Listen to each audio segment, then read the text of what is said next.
આતંકી હુમલાઓમાં પોલીસને અને સમાચાર સંસ્થાઓને ધમકી ભર્યા ઈમેલ મોકલવામાં આવ્યા હતા। આ ઈમેલ કોણે કર્યા, ક્યારે કર્યા, ક્યાંથી કર્યા વગેરે માહિતીઓ મેળવવામાં પોલીસને ઘણો જ સમય વિતાવવો પડે છે।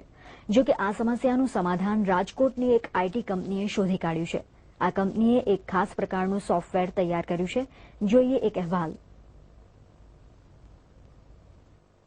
राज्य ने देश में इंटरनेट नो उपयोग વધવાની સાથે સાયબર ક્રાઇમમાં પણ વધારો થયો છે।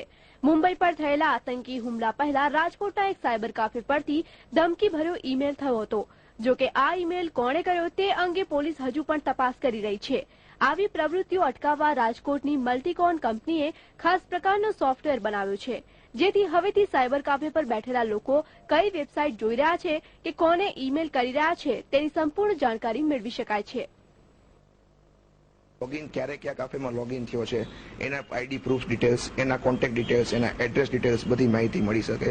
ની लॉगिन पछीनी कूकी मेंटेन कूकी पण અમે રેકોર્ડ ટ્રેક કરવાના છીએ, જેથી જ્યારે પણ એ વ્યક્તિ વિશેની ડિટેલ માહિતી જોતી હોય તો એ બધી ડિપાર્ટમેન્ટને મળી શકે।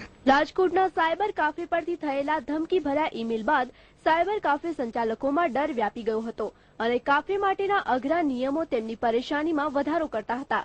હવે આ સોફ્ટવેરથી તેમને ઘણો જ ફાયદો થશે, તો પોલીસ પણ માની રહી છે કે આ સોફ્ટવેર ઘણું ઉપયોગી સાબિત થઈ શકે તેમ છે। તમામ જગ્યાએ રાજ્યમાં અપનાવી લેવામાં આવે તો તેના પરથી પોલીસને પણ ફાયદો થાય છે અને એન્ટી નેશનલ એલિમેન્ટ્સને ટ્રેસ કરવા માટે ઘણું ઉપયોગી થઈ શકે એવું સોફ્ટવેર છે।